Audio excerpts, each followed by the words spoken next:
Good evening, Detroit Lakes. This is the Vikings Territory Breakdown. I am your host, Joe Johnson, owner of VikingsTerritory.com, PurplePTSD.com, our brand new Minnesota Wild website, MiniIce.com, and soon to be our rebranded, all encompassing Minnesota sports site, app, network, UFTA Sports. So keep an eye out for that. The app is officially being built right now, so we're all very excited about that. I'm sure Mr. Joe Oberly is sick of hearing about it. It's been a 4 year 4 year kick the can down the road situation. But yeah, as always, I'm joined by Mr. Joe Oberly. How you doing, man? Good. I think you should put super in front of whatever you name now, just like they did for the wild card weekend. It's a super Ooh, wild card weekend, and it was just super this weekend. So it I was mean, a, that'll sell it for you. Just put super in front of it. and you just gotta Super say Vikings. you gotta Yeah, you gotta believe it when you say it, right? So it's super oofta. there you Uh, go. we allowed Mr. Coach Tice to take a short off-season break. I have a slight feeling he just didn't want to pick a lot of these games in the playoffs. There's just too much parity going on. But replacing him today is somebody that I'm incredibly honored and excited to have on this show, but also to have join the UFTA Sports Network, and that's somebody that people in Detroit Lakes and in the five-state region, I think, are very familiar with, Mr. Tim McNiff. How are you, man? It's an honor to be here. I'm sure people hearing that are just going, "Who? Wait, what happened? What happened to that guy?" That's not true. That's He not true. We lives. all know your name very well and your voice. It's That nice the to hear it voice, on. yeah. Well, it's nice to be up in the area, man. We gotta. So if there's ever a reason or an excuse to do the show on site, anytime between what should we say, late June and late August, I'm there, brothers. Ooh, that's I've said, why don't we I've warned people in Detroit Lakes that there's the smallest amount of celebrities going to go to someone's head faster and more disproportionately the second I go up there and try to get my food comped or something. It's coming. Maybe I'll get a look for a deal on on a used car or something, but we definitely should go up to Detroit Lakes and do an in-person show. Uh, I've got my wife's family's from up in the area, Monoma and Waban, which is just north of Detroit Lakes, and we go up there every Memorial. So we can put that one on the schedule. Come on up, come up and sit on the lake somewhere. yeah, and if there's Be any careful what you wish for. if there's any post if once we get past COVID, if there's any businesses up in the area that would like to host an in-person podcast Oh my! festival get together, let us know. You can always message us on social media. But Tim is joining the UFTA network. We'll be wearing a lot of hats. There's something that I've had. We've done a little bit. We've dipped our toes into the video realm of covering the team. And it's something that I really thought that if we focus on it now that the UFTA app's being built in 2021, we should do it the right way. We should do it in a way that you know even if we are opening a video studio, but even if we're doing things from home, they don't necessarily need to have the production quality of a cell phone video from the Obama administration. And so having you on board for that and the different shows that you and I have discussed, the written content you're going to be doing, all of it, we're just incredibly excited to have you on board. And I think people are going to be just amazed at some of the stuff that you and I have and I say you and I just to take a little bit of credit that we've whipped up as potential shows and content ideas. But I'm not gonna lie, you are an idea master, and I'm connecting you with Joe Oberly, who is the nickname master. So I feel like I'm creating a monster here. Well, Tim and I decided we were going to change his name to Joe, right? Right, Tim. That's Yeah, right. yeah, just Too it's confusing. just it's just easier. It's for continuity. But when I have people on the show who people maybe haven't heard from in a little while, or at least haven't heard from on our network before. I like to get a baseline as to where they're at, because I have a feeling that you're going to be on this show a lot moving forward. Just in general, as to what your thoughts are on key Vikings narratives that we're all probably very sick of talking about and hearing about as well. But where are your thoughts on your assessment of the Vikings as they stand after the 2020 season? Do you feel that they're a team that had some injuries but have a lot of potential, or are you excited for 2021, or do you think that we're in for another rough year? Well, if I could, I'm just going to take another step back, probably 2 steps back, just to give people out there who don't know who I am, and that's fine. So I'm a White Bear Lake guy. So the first game I remember watching was the 1970 Super Bowl, Vikings and the Kansas City Chiefs. And my dad was not a huge sports guy. My dad was, from the Depression via World War II, and had been transferred from New York to Minnesota, which my mother said it wasn't the end of the world, but we could see it from there. So my parents were like, and so my dad looked at this as a way to sort of fit in a little bit. And I had 2 older brothers who had no interest in sports at all. So he started watching, for whatever reason, the Super Bowl. And I'm watching with him. And I kept asking him the same question over and over and over again. Dad, can our team be the red team? Because the Vikings got their butts kicked. And, of course, here was 50-plus years of pain, just opening the door to that. So I saw all 4 Super Bowl losses. Grew up. I went to the at one point I went to the Tommy Kramer, Ahmad Rashad football camp. Wow. And then years go by, and I have an internship at Care 11. I go out in the world. I have a job up in Duluth. I worked down in La Crosse, Wisconsin, where I actually covered the Green Bay Packers for 3 years. Wow. And hosted Packer shows and all the rest of that. That changes went everything. Down to listen to this. Then I went down to I went down to Waco, actually. Was there for the David Koresh standoff. Was there for 11 months. Man. Saw the Cowboys win a Super Bowl, and then covered them the next year. So I was there for that circus of Troy Aikman, Emmitt Smith, and Michael Irvin. So that was special. And then I came back, and suddenly here I am covering the Minnesota Vikings. And I covered the Vikings for about 11 years with Care 11, went on the road with the team, covered them, had one of them try to beat my living daylights out of me in the locker room, only prevented by other Viking players. My relationship with this team goes back a long ways. So where we are right now, we are in typical classic Minnesota Viking territory. We don't know where we are or what we have. Am I right? That's a man spoken like a man that knows. Well, it's good to hear. I watched that game, that first Super Bowl too, Tim, and all 4 of them have been involved with it forever. But you've seen it up close and personal, and I'd be really curious to know, like, what are some of the most memorable times of your covering the team? It sounds like you just touched on one. I'd like to hear more about the standoff in the locker room, but I guess I'd be interested to hear what are the touchstones for you for covering this franchise over that decade. Yeah, I was there for 98. And honestly, I was one of those people that was not crushed when they lost to Atlanta, because I was watching the injury toll, ring up. John Randall, I knew his knee was shot. Such a good point. And Such a good. Eddie McDaniel was hurt. I don't know if Eddie Mack plays in that game. Yep. Everyone's got this mythology of, if they win that game, they beat Denver. Yeah. And I'm like, we go there and we lose a 5th Super Bowl. So to not have to deal with that, I was like, I'm good, brother. It's the same thing with 2009, though, because Favre was beat up months later. Cedric Griffin tore his ACL, so we would have been going against Peyton Manning with limited help in the secondary. Favre, we would have had Tavares Jackson playing in the Super Bowl. So I have always said the same thing about 2009. Favre would have played. I think so too. But here's what sure sticks with me at that game, and tell me if you've ever heard this take before. Here's why the Vikings deserved whatever they got in New Orleans. Because the Saints were obviously targeting Brett Favre. Mm-hmm. It was obvious, and they were Yep. getting away with it.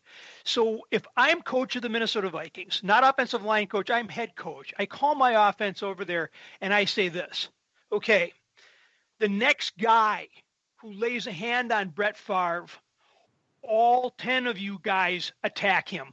Yeah.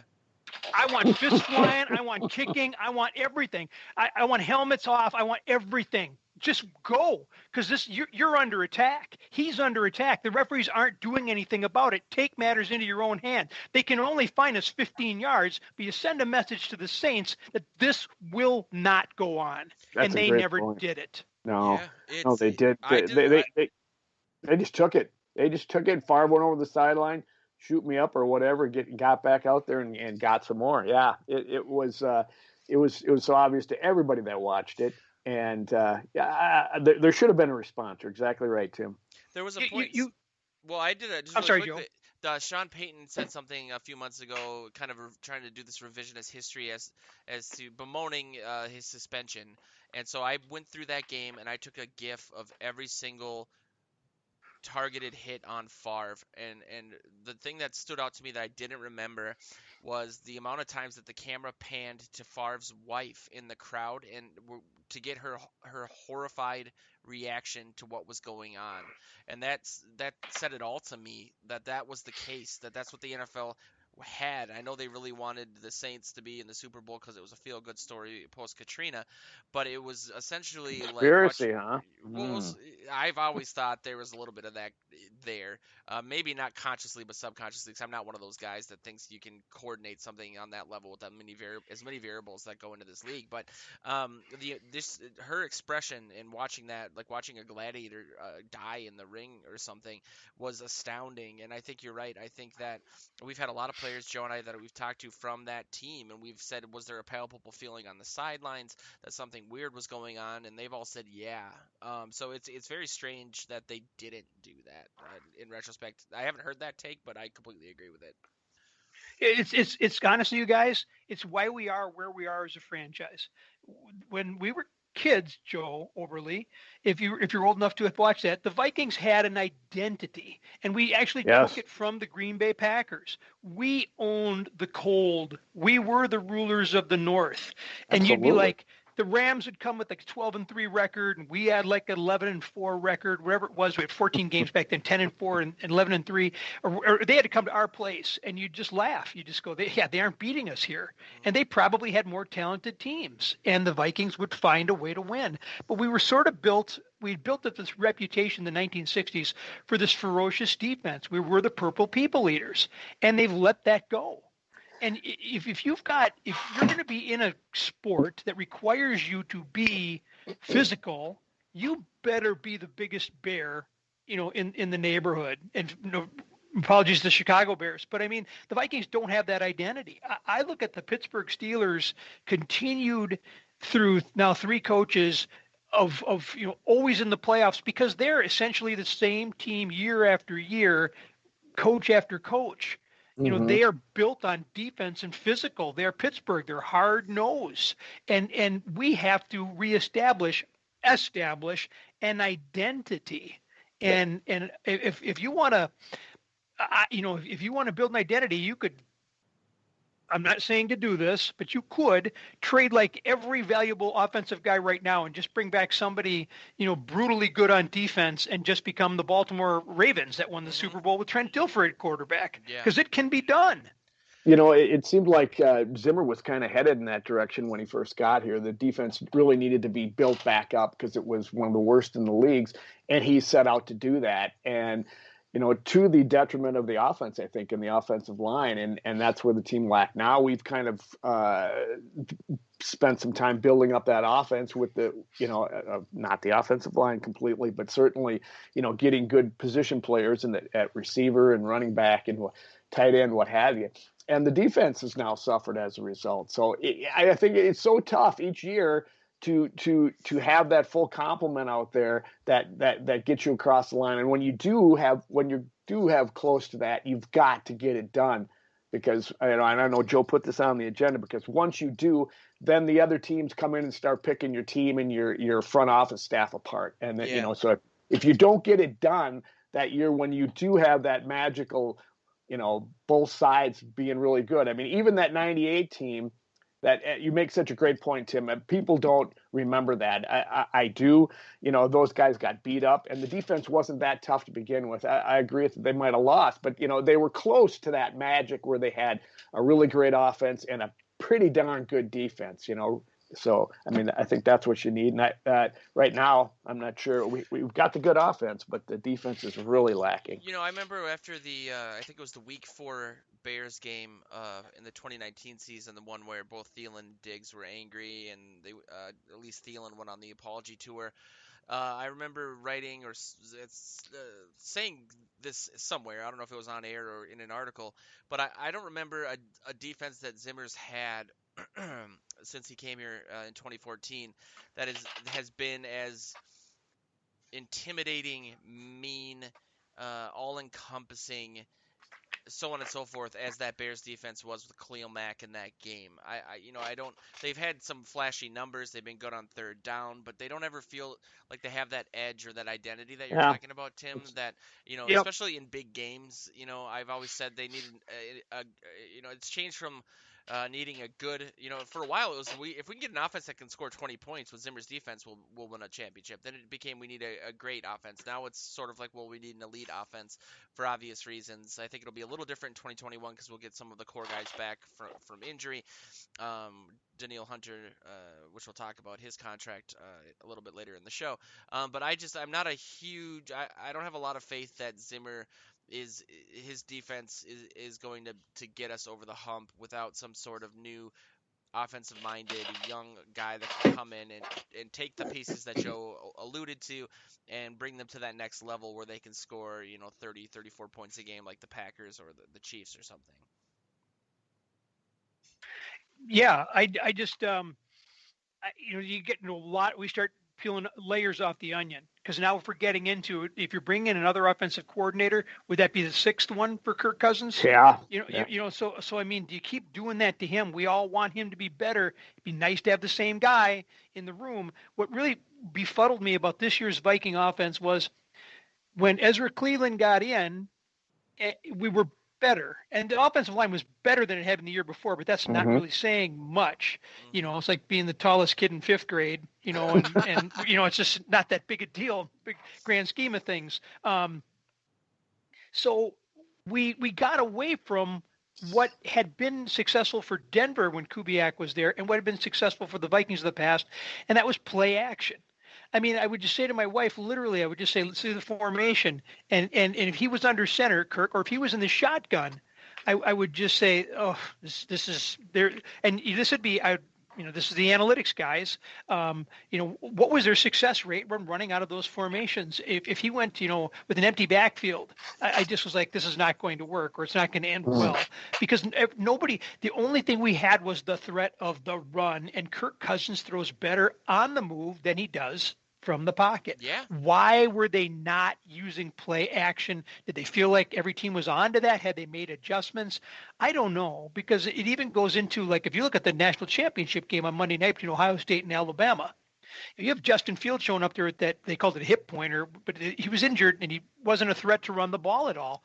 So he had Ohio State trying to show play action, and Alabama paid zero attention to Justin Fields and just keyed on the ball carrier, or else just went after the pass rush, because they had no threat of him as a runner at all, because he was limited. So I just don't know why the Vikings kind of did what they did. I think the numbers are good enough that they should be able to win with a decent defense. I thought they were last year with the incredibly poor offensive line that they had. But we can't. If you bring in another offensive coordinator, you're still limited on what you can do, because the Minnesota Vikings have not drafted offensive linemen who, at the end of the day, can put their hand on the ground and move the other guy across the line of scrimmage from them. They don't have that offensive lineman.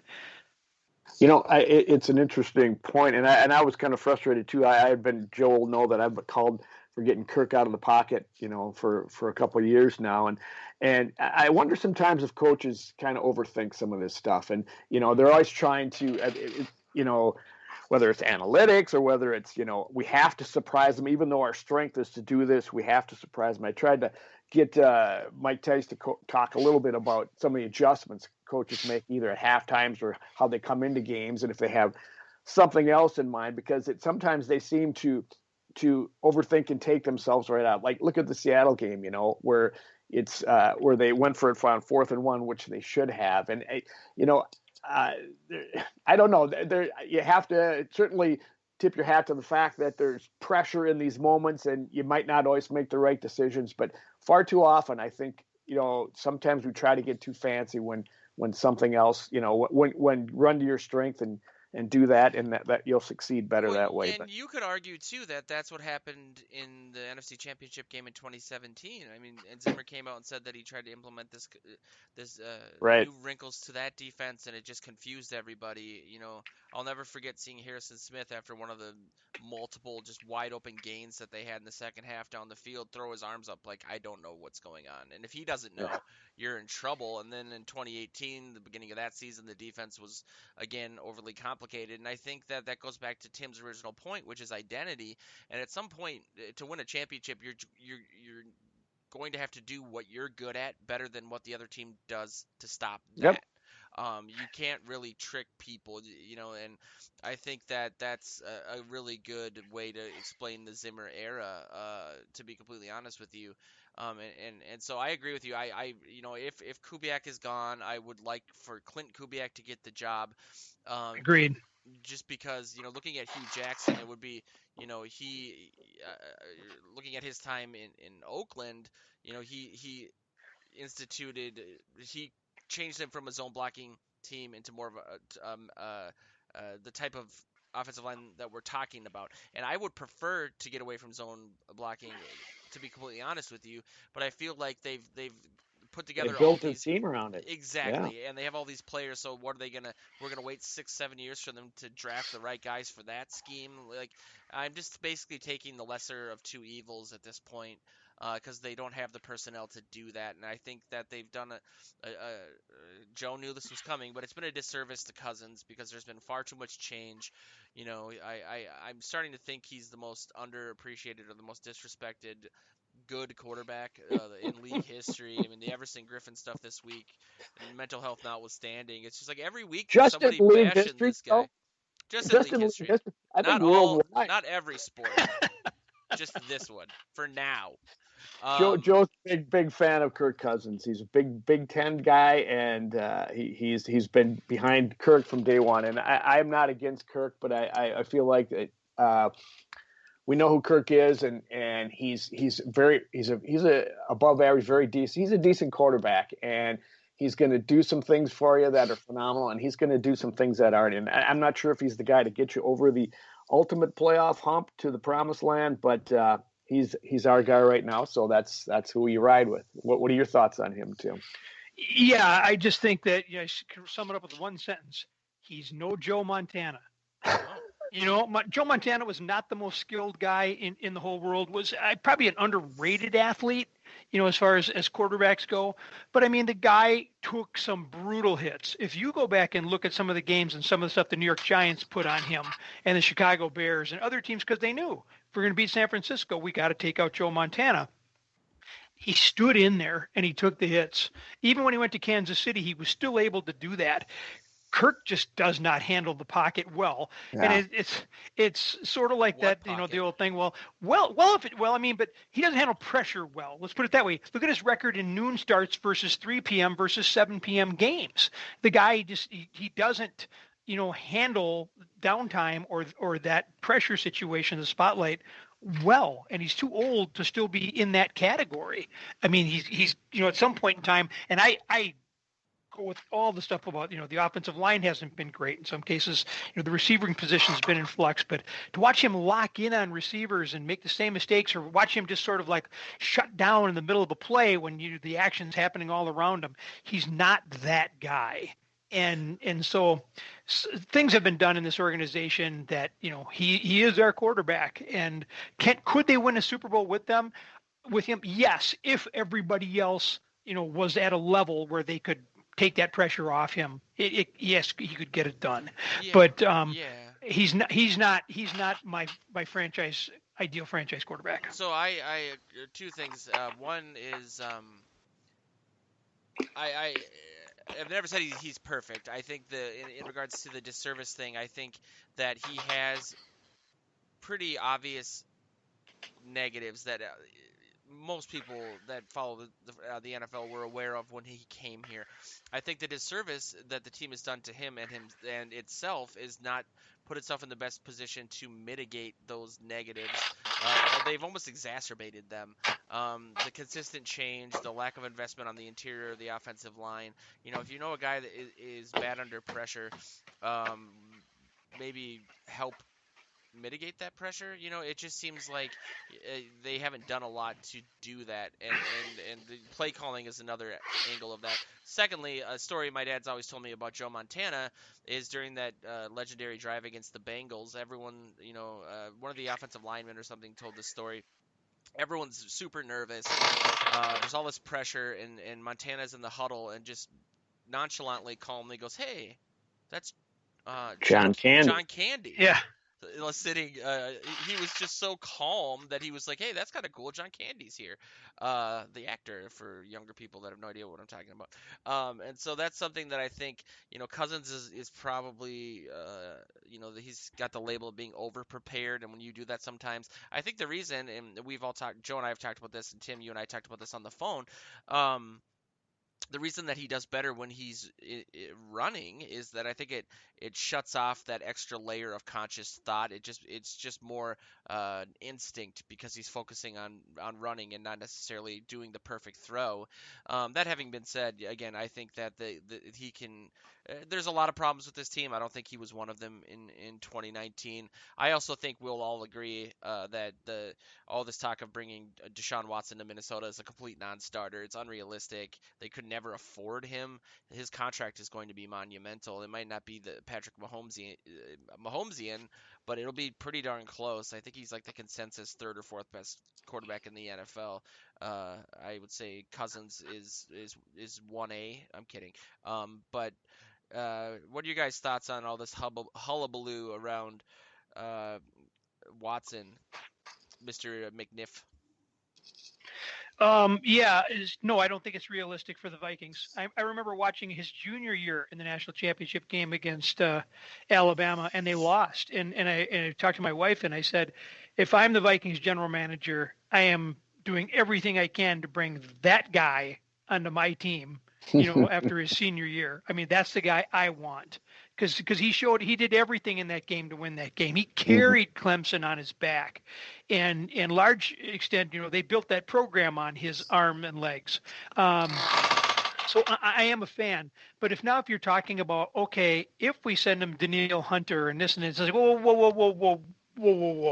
So if Danielle Hunter does come back and he's healthy, and if Michael Pierce is ready to come in and play, we've solved two major problems on our defense. And if Anthony Barr comes back, and I'm not sure he should, or I'm not, Anthony Barr is one of those guys where I think if I sat there and watched the 11-on-11 all the time, I'd probably appreciate him more than I do. But the problem is you watch a game on TV and you don't know where he is for much of 3 hours. Yeah. So we got two corners, maybe three in this last year's draft, and they're young and hopefully that they'll be a little bit better next year. We have one safety heading into the twilight of his career. The other one's probably not going to be back after what he did on the field this past year. I don't think they'll give him the money that would keep him. Maybe I'm wrong. But obviously we just saw too what Eric Kendricks means to this defense, and nobody goes on forever. You know what I mean? You can't be all pegged around one guy. So the Vikings a lot of their defensive problems could be solved with Pierce and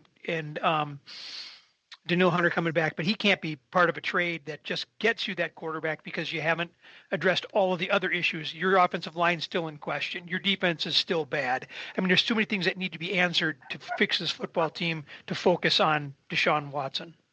For me, it's a non-starter, Joe. I mean, all you have to do is look at who's running the team. And do you think by any stretch of the imagination that Mike Zimmer would ever trade away Danielle Hunter? No. And make this trade. So there's some untenable situation with his contract. Or his injury. Yes, but then he wouldn't pass a physical anyway. So right, he's coming right back. Yeah. So no. I mean, Zimmer had to withstand this year, seeing his defense play the way it did, especially down the stretch, and causing him to utter some things that I'm not sure he should have, and so he's going to be chomping at the bit to rebuild that thing. And unfortunately, the first draft pick he needs this year is a left guard, and I hope he doesn't go for a 3-tech. I know you put that on the agenda, Joe, but yeah. Until the other night, I was hoping Wyatt Davis was coming here, but now Me too. have we even heard how bad his knee injury is? Do we know that yet? Well, let's just say I don't know how bad. I don't know. I don't know either. I can look it up on the fly. But I mean, that might, if it's not too bad, that might help the Vikings. Yeah, but he could drop. Yeah, of course, the Vikings don't have a second round pick, so you never know but what's going to happen. They could always trade down or something. We have 14 seventh rounders, so maybe we could package 6 or 8 and get back into the second round. Spielman's like in fantasy is just every 7th round pick, no other picks. I think that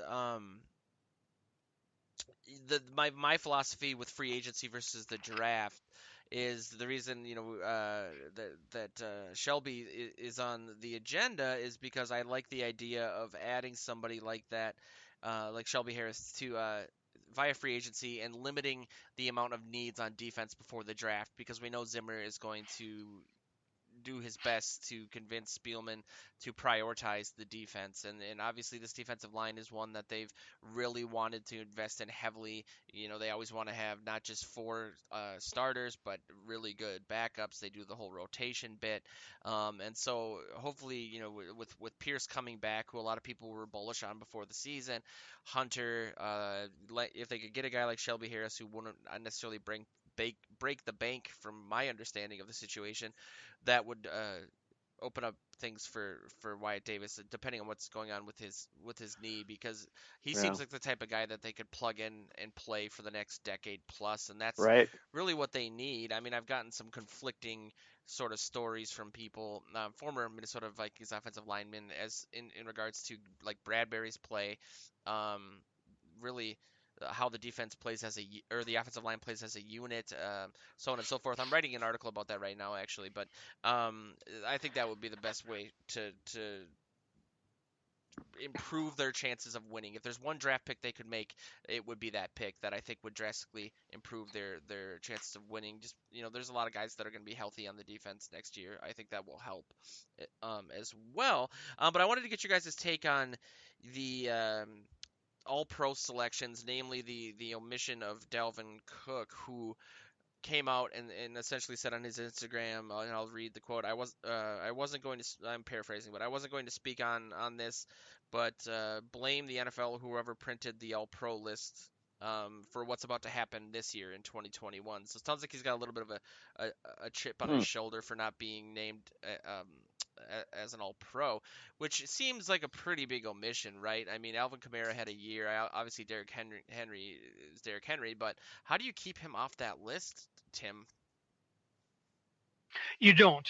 I mean, that's a horrific oversight, and somebody really messed up on that. And the Vikings weren't that bad where you can just say, well, flush the entire season. There's nobody worth value. I mean, Justin Jefferson showed that's not right. And everything was predicated. The Vikings' entire offense was predicated on Dalvin Cook. And the thing that really, really bothers me about it too is, and I'd love to have Alvin Kamara on my team, but Dalvin Cook is a complete football player. I mean, he is very good at pass pro, and it's not Teddy Bridgewater turning around right at the line of scrimmage and looking at Adrian Peterson and saying, "You have to block 57. He's coming from over there," because Adrian Peterson could not figure out for the life of him what his pass pro responsibilities were, and so Dalvin Cook, it's an injustice. But honestly, when you read that quote, from a coaching standpoint, I would say beautiful. Yeah. Right. Now I know he'll be that much more inspired at his workouts and that much more inspired.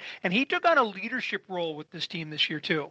He was a leader, in the locker room and at practice. And I think that's really the maturation. When they drafted him, I wasn't sure. I had not seen enough of him, and I didn't know. But no, that was a very good pick from a character standpoint, and obviously from a talent standpoint. So I don't really worry about. I mean, at the end of the year, all the individual stuff, win a championship. Yeah, that's a guy who can help you win a championship. big time. You know, the only thing I'll say is I agree with everything you said, but 6 touchdowns in a game when Delvin wasn't there is tough to overlook when all of a sudden you're casting your ballot. But It could have been you know, 7 too, very easily. yeah.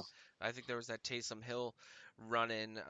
But I agree with what you're saying, Tim. I mean, if he was very committed this past off season to making it the full stretch of games. He wanted his body to hold up to all the touches that they have, and I think if the Vikings would have pulled off a comeback and made the playoffs, he would have been a lot higher in the MVP rankings as well. Because as we saw earlier in the year, and even in the last game, even though Madison had a better final game than he did the game earlier in the season that Dalvin missed, this offense can't really function without him. And that's a little scary. I'm a little wary of all the touches that he's gotten. I think they can mitigate that a little bit. I think that there's enough talent elsewhere on this offense if they kind of take the risk averse. Zimmer's so risk averse that he almost increases the risk in a weird, ironic way. I mean, he just when you have this offense where you want these long, drawn out 10-play drives, you really increase the emphasis on scoring a touchdown on every single drive, and then sometimes you have to push it, or you have this amazing time of possession, disproportionate time of possession like they did against the Bucks, but you end up not leading in that game because of that reason. And so I would love to see whoever comes in as the offensive coordinator for them to trust Cousins, who isn't very turnover prone outside of that stretch earlier in this season. I mean, he had 6 last year. I think he had 2 after the bye and like 23 touchdowns. Justin Jefferson, you can every level of the field you can get him the ball. Adam Thielen, all he does is catch touchdowns. It's very Carter Moss-esque. And not really focus on giving Dalvin the ball 38, 39 times. Maybe you can do 15 to 20, keep him healthier, and also, be one of the more explosive offenses. There's really no reason why this offense isn't more of a top unit outside of by design. And I think that that's something that needs to change. I don't necessarily think it will. But what's your take on, as a guy who was there in '98? Tim, what's your take on what you see from Jefferson? He gets compared to Moss a lot, which I don't think is a fair comparison for anybody. I think he's carving out his own role, obviously. But you obviously like what you see in that guy. Well, I'll tell you a story from that year, because we'd all heard, horror stories about Randy Moss from a personality standpoint. And so he came in and he had, obviously there was a PR firm that had been hired to sort of, work with him. And so after games, there was always like a guy with a jacket and tie, and you'd ask him for a soundbite, and he'd kind of like wanted to say no. And suit guy would like look at him and nod his head, and he would like give you the soundbite. And he didn't at Dallas. Everybody forgets about that. He had that big game against Dallas. He didn't come out and he didn't say a word.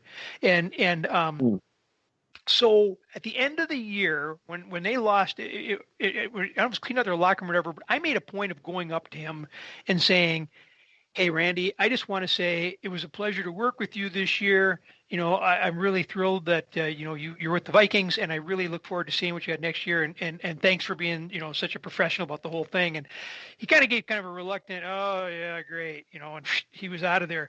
He showed up that next year, and it was a completely different guy. Wow. He wouldn't run routes. I mean, they only let us watch the first 8 minutes of practice, so I can't speak for what he did. And his teammates didn't say bad things about him, but I'm telling you, the effort that we saw in the first 8 minutes, year 2 versus year 1, and the yapping and all the rest of it, I was like, oh, I don't think this is a positive development. And really, the circus was open from that point on. Now we were dragging traffic cops, and we're putting down the people that bring the food, and we're, getting in scrapes with, the league, and so always a great talent, but the old I play when I want to play, that sort of thing. What if Justin Jefferson does that? I mean, I don't know this kid from anything, but everyone says he's got a great attitude. But is he going to be content in the way he was used this year? Will he? To me, it's already he's number 1 and Adam Thielen is 2. But does Kirk Cousins know that? I mean, in week 3, don't you remember like week 3 this year, just going, does this team remember that they drafted a receiver out of LSU? Yeah. And he was not even. How could you go through camp? I know they didn't have the opportunity to have mini camps and all the rest of that, but how could they go through their camp and not have him more ready to go, or Cousins more ready on the same page with him in week 1? That is beyond me. And I again, that remember goes back being to on coaching. Sansevier's show and saying, uh, clearly something's wrong because other teams don't use a first round pick on a wide receiver, need that guy to replace a guy like Diggs, and then don't have him even as he's barely third on the depth chart. He's nowhere to be found. There's clearly something wrong. He must not be acclimating to press coverage well, because obviously he ran out of the slot a lot his senior season and he just ran free. I was convinced that something was wrong just because it just seemed that way. So it was such a glaring oversight to your Isn't point. that Zimmer though? Isn't that Zimmer? His reluctance to play rookies right I out of the would gate. I would say that's a large part of it. Yeah, it's and I know that's more with defensive backs because the system is so difficult. But I think there is that bias there, and they, like you said, they needed him, and they found out how professional he acted in practice. I mean, he was a great route runner. He was doing what he was supposed to do, and I think he probably caught up to speed quicker than they anticipated, and they realized they had to get him in there and get him the ball. So glad they did. He's great fun to watch. There's no two ways about it. Let me just ask you this: do you think whoever drafts Devontae Smith will wait until week 3 to integrate him into the offense? Yeah, Oh, there's and yeah. and to Unless your the Vikings do. and to your Yeah. guys, if you extrapolate Jefferson's numbers out over the amount of catches that Diggs had, he would be the first 2,000-yard receiver in league history.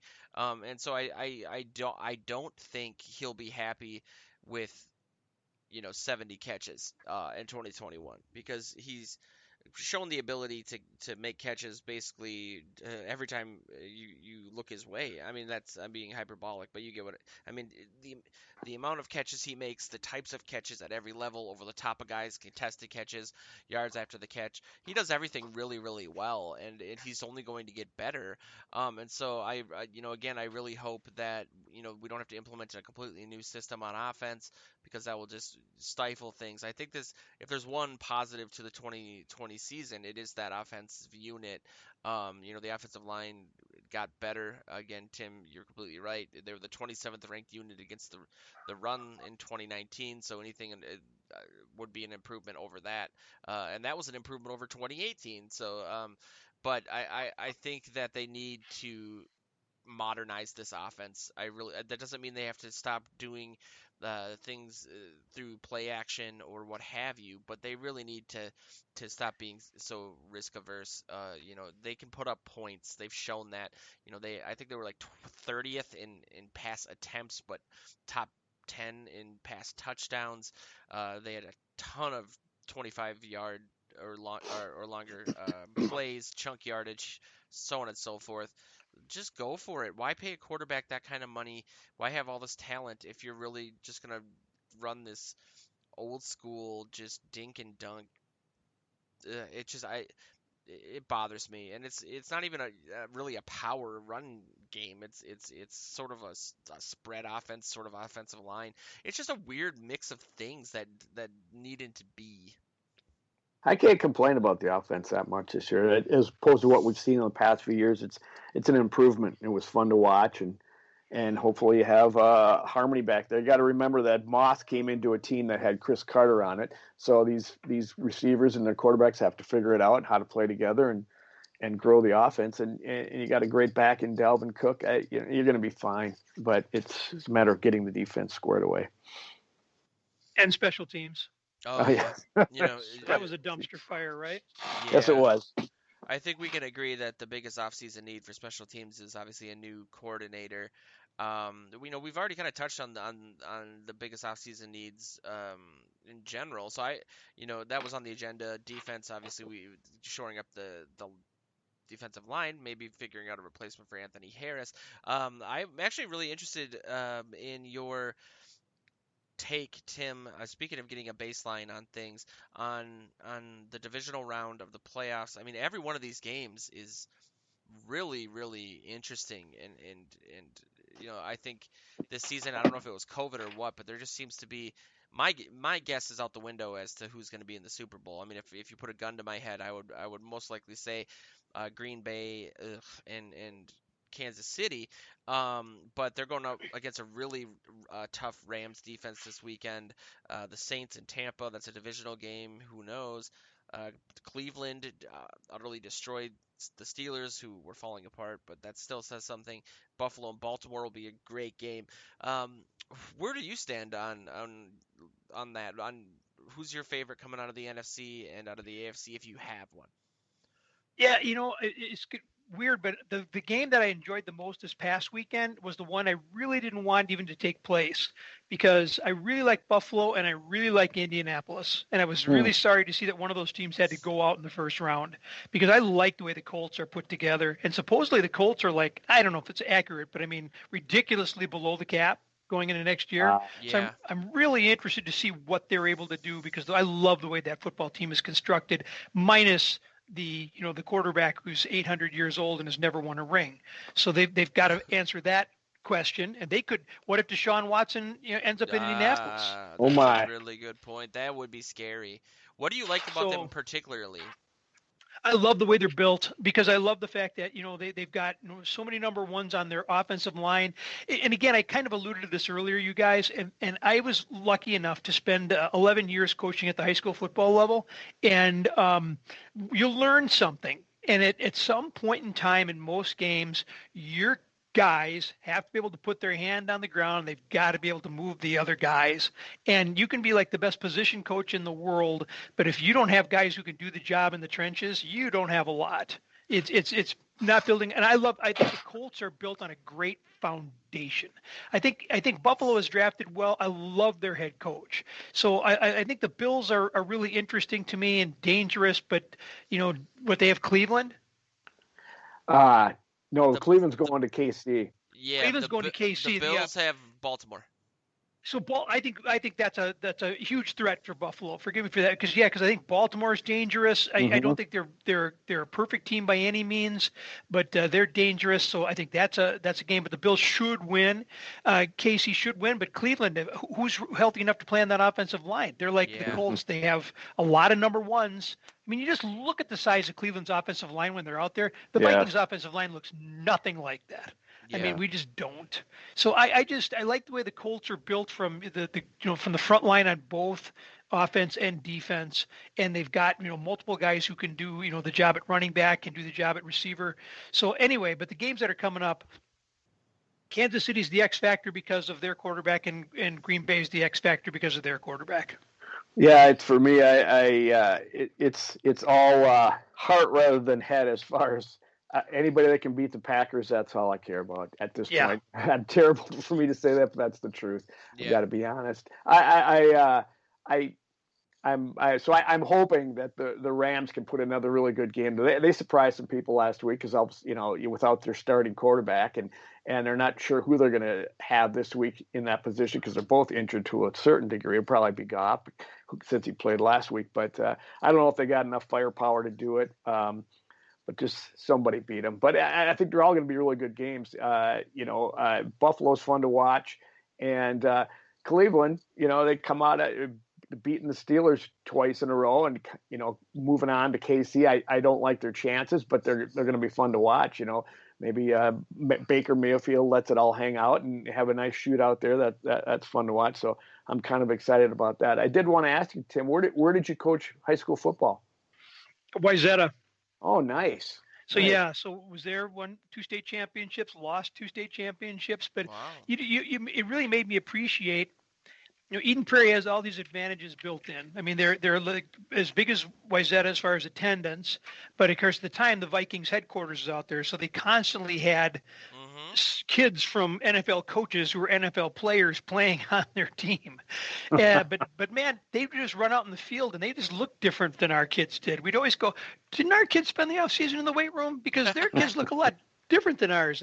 And Mike Grant doesn't change a lot. They just do what they do well. And I've come to appreciate that. We actually ran Denver's offense Kubiak and the rest of them from the 80s. We ran that spread offense, and I was coaching the running backs. And I had some great running backs, kids that were just fabulous. And they go, "Oh, you're a really good coach." And then we had a year where we didn't have those offensive linemen, and all I could do is try to keep my kids alive. I was limiting one kid to 15 carries, and I was saying, "You got to get him out of the game. Wow. He's going to be." He's going to be damaged, and because everybody knew that he was the only threat we had. I wanted him to be able to play college football, So I really like the spread offense. I really love play action. I know what it does. You can only block one, maybe two players on a play, but if you run play action effectively, and we really prided ourselves on the whole deception of who's got the ball, you can freeze 10 or 11 guys on that defense, and that's much more effective than blocking one or two. I remember you speaking of the importance of the line play and Eden Prairie. I remember a line way back when hearing that the Eden Prairie's defensive line was bigger than the Vikings defensive line that they took to the '69 Super Bowl, and it was true in size they were. So how things have changed over the years since when you and I first started watching football, Tim. Oh, yeah, and when you'd be even coaching out there, and I just watch some of the collisions and the speed and the conditioning that these kids put in, and just out there, and I would just go home and say, you know what, it is not the same game I played. It really is something. Yeah, it's funny. It's funny how that changes. I went to Minneapolis South and we played hockey. Or I played hockey growing up, and we just attendance-wise had to play Eden Prairie or Bloomington Jefferson in the playoffs each year, and we could beat 1A teams that went to state century, so on and so forth. But yeah, it was just those kids they grow up drinking something different or eating something different because they are good at what they do. And big. Yeah, it's good for them. I always wondered if they how good Egan's going to be all of a sudden, and if Eden Prairie's a little upset with that move. But yeah, I think that this is a good place for us to call it quits for the week. I wanted to thank you, Tim, for look at that. See, we're talking about great timing. I wanted to thank you, Tim, for coming on the show. I had a really good time. I foresee this happening a lot in the future, especially when we open our new offices. I want to obviously thank Joe for I guess dealing with me for all these years, but for his insight and his mentorship. I'm very reflective and excited for 2021 because it just feels like very surreal that a lot of this stuff is happening, especially working with guys that I've looked up to, like you, Tim, I guess Joe, if I had to say it, but also with UFTA coming, it's something that I maybe thought was a fever dream a couple years ago that I wasn't. There's been a lot of build up to it, and it's the fact that it's being built now, and that we're going to unveil this amazing thing to sports fans in Minnesota, and then hopefully in other markets, is kind of a dream come true. And if not for the listeners and the people that read our stuff, we wouldn't be able to do this. And so I'm very thankful to everybody who listens to this show, who checks out VikingsTerritory.com, PTSD.com, MiniIce.com. UFTA.mn pretty soon. It's just we have a really fun time doing this, and what's the quote from Mr. McNiff? If we're not having fun, we're doing something wrong. So got it. We're doing it right now. Let's hope that holds up. Any final thoughts, fellas?